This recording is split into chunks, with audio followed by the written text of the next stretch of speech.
The ultimate point of this teaching is specifically so that people can see why everything is fair, why we're all on the same page whether we know it or not, why the whole world is actually unified whether we know it or not.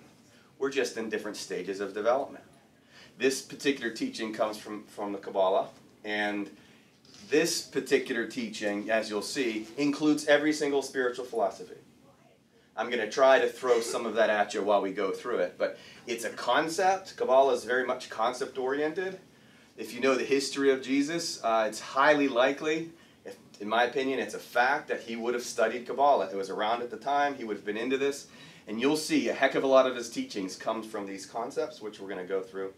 Ask questions if you want. I'm going to weave in some Buddha stuff and some Krishna and Muhammad and everybody else, because it actually includes everything. So, from the beginning, we're going to be using the word God. It's what I use. Kabbalah tends to use the word creator. The ultimate issue for all of us is we don't know why we're here, or we're trying to figure out why we're here and what we're supposed to be doing. Now, that's true for everybody in the world, right? Everybody in the world is having this experience. Just different levels of understanding of this experience.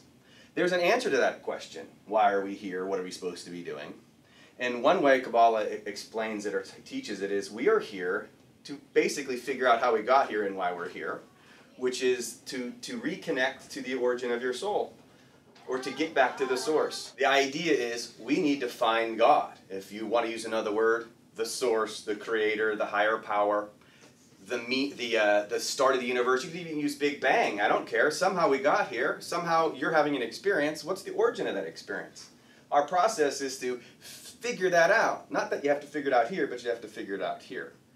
And so this 5-step process from Kabbalah reveals it quite nicely what this is. Was that a hand? No. Okay. Yeah, if you twitch at all today, I'm going to definitely. Okay, so we're going to go through the 5 steps, and everyone in the world is somewhere in one of these 5 steps. The difference is relativity. Because we are at different levels, this is what I like to compare it to grade school or high school system. You have 1st graders, 2nd graders, 3rd graders, 4th graders, 5th graders. Nobody is better than anybody else. A 5th grader is not better than a 3rd grader. They're just more developed. And they're not necessarily smarter either. But they're further along in the process. So worldwide, we've got 7 billion people, and people are just different levels. I only have 5 levels here, but if we could do 1 and 1.1 and 1.111, 1.112, you know, a whole bunch of different grades of this, it's relativity. Okay, so we got different people at different levels. That's one of the reasons for a lot of the confusion. The first level, and I went from low to high because this is really what ascension is or resurrection is, to go from the low to the high, low consciousness, high consciousness. The first level is called double concealment. What does concealment mean? Something's being hidden. There are barriers, okay? There's a truth out there. Remember, we started with the idea that there's a God, there's an answer, there's a creator, there's a reason for your being, but it's being concealed, and there's 2 levels of concealment. Now, I'm not going to try to contend I'm an expert at this. What I am is a therapist, and so I'm going to try to take this cool concept and make it therapeutic so you can understand it. I might not have it perfect, but it's a beautiful therapeutic exercise. What's to concealment means there's 2 big barriers. One is there is an answer, there is a God, and people don't feel it. People don't have access to it. I mean, it's there, but they're not feeling it. It's like clouds between you and the sun. The sun's there, but the clouds block the light, if you will. Well, there is an answer, there is a God, there is a creator, a source of all energy and all light, but people don't have the experience of it. So they walk around not thinking about it. They walk around saying it's not there. They think that, that there's a big question mark hanging over the universe, and they actually think it's fairly unanswerable. It's just being concealed.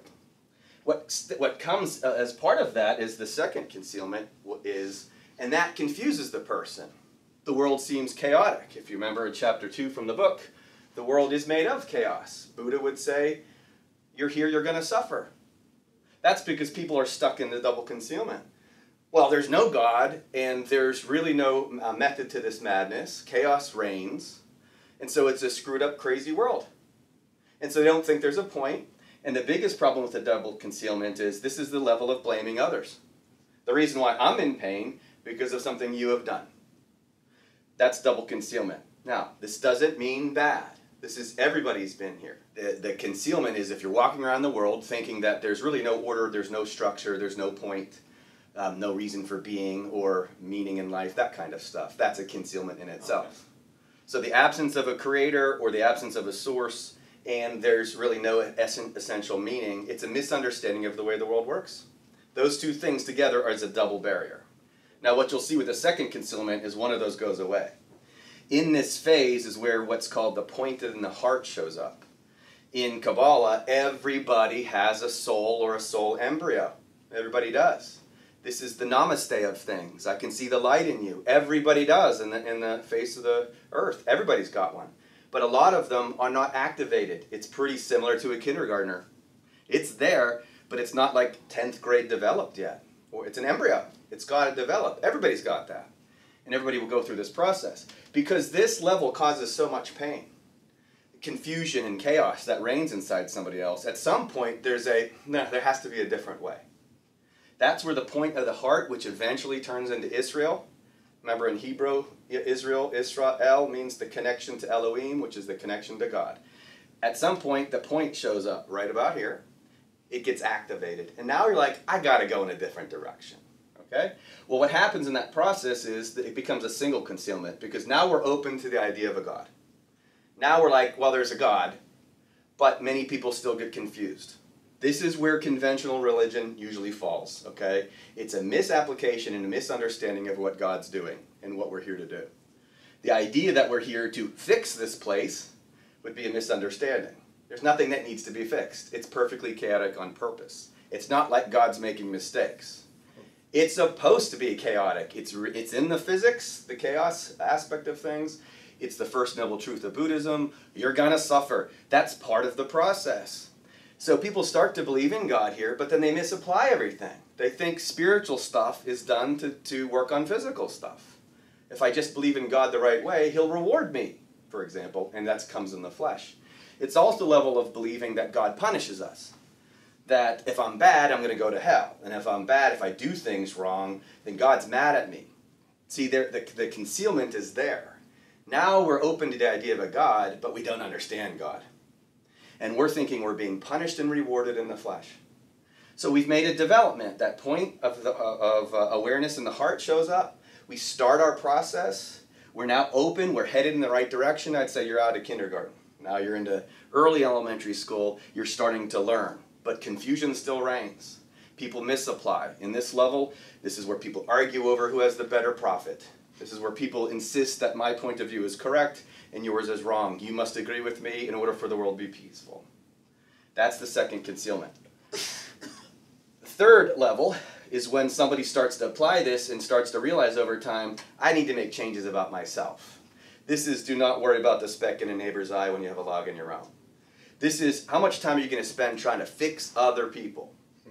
You're the one that's supposed to be working on your soul growth, and worrying about somebody else's soul growth is misapplying concepts like the mirror. Misapplying the projection aspect of things. We're living in a world where our access to God is right there, but it's being concealed by our own perspective. We're living in a world where everything that we're experiencing and all our desires, which is a big thing in Kabbalah, all our desires are being projected outward. And when it comes back like a mirror, we say, I don't like that. I wish that didn't happen. That's not my fault. All that kind of stuff. And that's also stressful. It also causes pain and suffering. And so we get to this phase where we're like, well, that doesn't work. Let's try something else. And so we put the focus on self. And we start to say, I must need to be able to change. Again, this applies to everybody. In Corinthians, we see in a mirror dimly, but then face to face. This is where that starts to show up. A dim mirror is when we don't recognize we're just projecting stuff and it's always coming back at us. You don't see somebody else's soul embryo or their soul development if all you're doing is seeing the ego.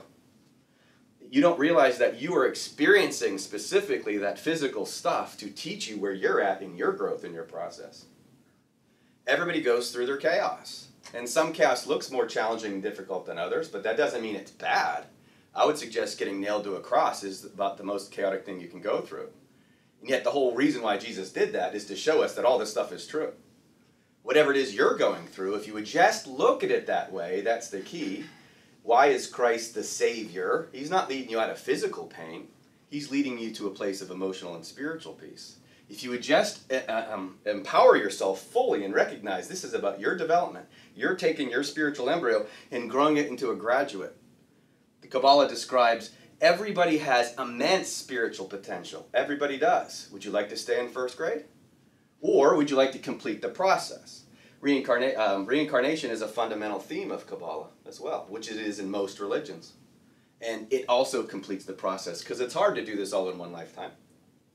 We go through these processes, and you have to keep coming back, if you will, to experience form again until you can get to this level. So on the level of correction, whatever your desires are, you're becoming more and more open to the idea of a God.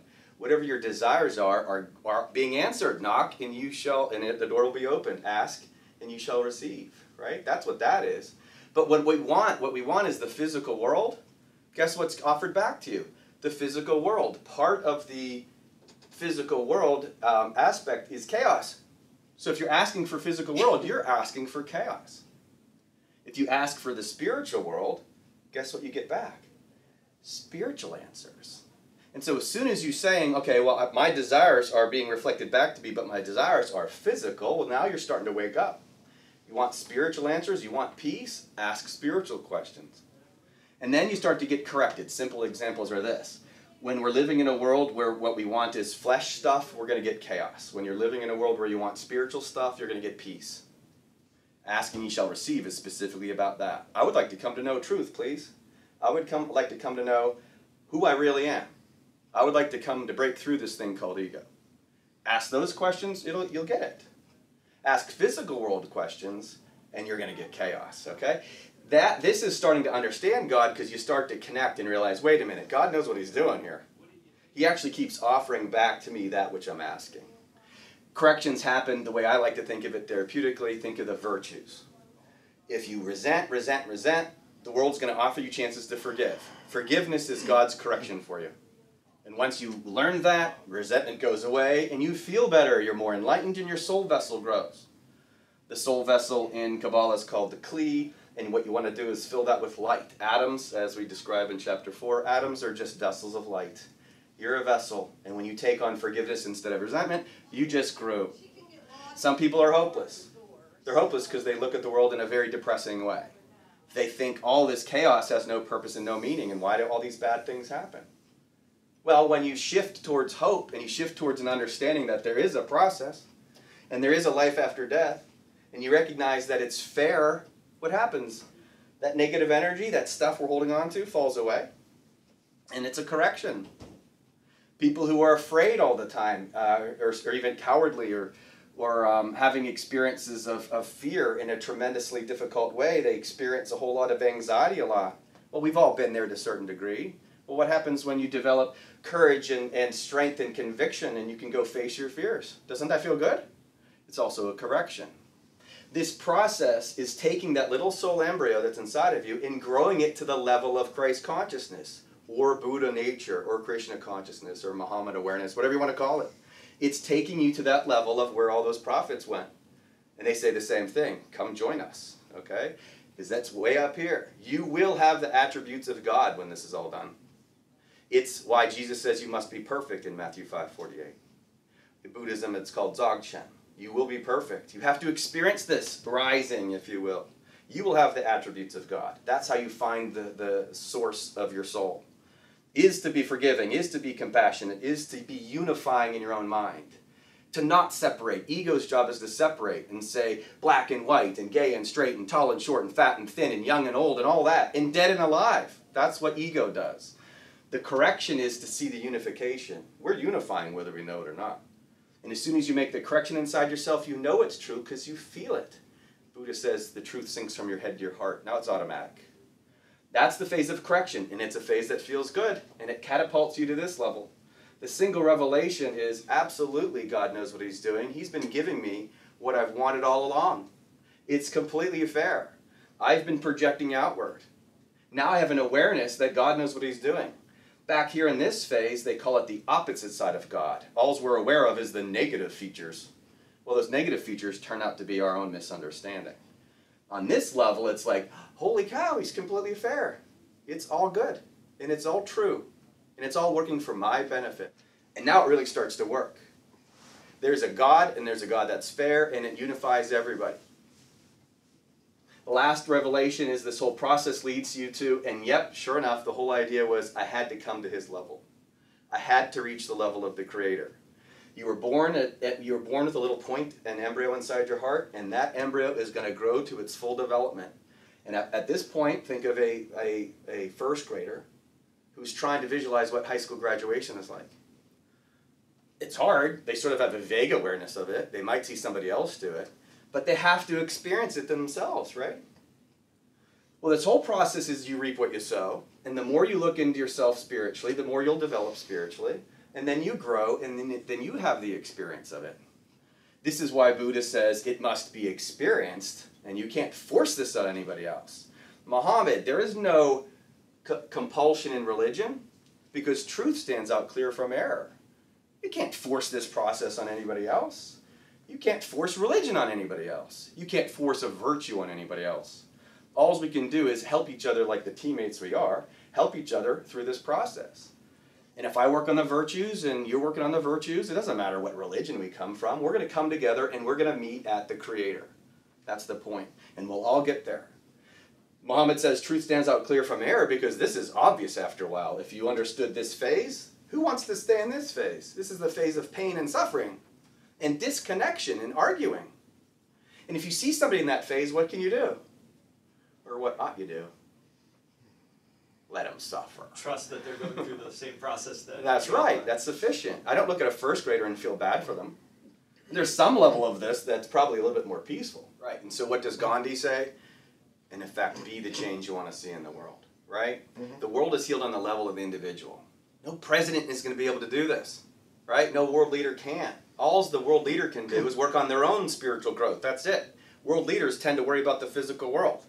This does not compute, right? These two areas don't mix very well. What presidents can do is work on their own spiritual growth, though. And no president's better than any citizen because we're all in the same process together. Notice how you don't see any prophets named in any of this because I'll let you take your religion and put it in here. It's going to work. The whole thing is working for everybody all the time. Yes, it's the peace that emanates from somebody that is the best teacher. And that peace is what's thought of as Christ being the Savior. Once you get it inside you and you emanate it, then next thing you know, the other person around you can learn and benefit from that. Doesn't matter what philosophy, it doesn't matter what you call it, arose by any other name. And so we're all getting to this point of, oh my goodness, I see. You were born over there in that situation. I was born over here in this situation. And we're both supposed to come to a meeting ground. This is unity. And this is the only way out. What does Jesus say? The Lord is one. Entanglement, the science of this, as Einstein and friends figured out. We're all energetically connected. We have to figure this out. We're all going to meet at the double revelation, which is we're all interconnected. That's a very important thing. We're all interconnected. We always were, we just didn't know it. When we're looking at it physically, we don't look connected. But spiritually, underlying it all, we all are. And so we're all part of the same system. So the last piece to pull this all together. When asked what the most important commandments, Jesus was asked the most important commandments, what was his answer? Did he go list all the 10 commandments and emphasize that? You should love the Lord your God with all your heart, with all your mind, with all your soul, with all your mind, and with all your might. And then what? And love your neighbor as yourself. That's right. It's the whole process. And one little phase here is recognizing that if you connect and love God with all your heart, soul, mind, and strength, what happens? How does that feel? Complete trust of the Creator. Recognizing that nobody is a victim. None of the prophets talked about victimology. In fact, oftentimes the more difficult thing you go through, the better access you have to the higher level. Blessed are the persecuted. If you do this in my name, yours is the kingdom of heaven. It's actually good to go through stuff like that. Matthew 10:34, he teaches, I didn't come to bring peace. I came to bring a sword. I came to cause chaos. Why? The experience of this is challenging, isn't it? Life is suffering, says Buddha. You're going to go through this process. And the evolutionary process right here, you will end up in this graduation phase, which is doing unto others as you'd have them do unto you. What I want you guys to do with me is help me graduate. I want you to help give me the light, and I want to do the same to you. Don't enable me in the flesh. Help me realize my perfection. Help me realize my development. Help me realize my growth. I promise to do the same for you. We're wasting our time talking about all the isms and all the physical differences. It's part of the process for sure. The chaos that's going on in the world, you can see it firmly embedded in here, can't you? But at this point, how is Jesus the Savior? Because he just took consciousness inside you and he led you to the answer. He led you to the truth. He didn't lead you to physical peace. Look what happened to Jesus. That was not physical peace. He'll lead you to spiritual peace. He'll lead you to the answer. Your perfection. You walk into the kingdom of heaven up here. You realize that you are on the same level. You are the light of the world, he says. In Buddhism, Buddha's one of his first revelations is, and we're all Buddha. All of us. He's not better. He's not to be worshipped. We're all on the same level. And it's because of consciousness. We're all going to get there. We're all going to rise to the Christ. We're all going to rise to the level of God. And that's where you find your soul. And you realize, wow, there it is. It was there all along. And all you had to do is uncover it.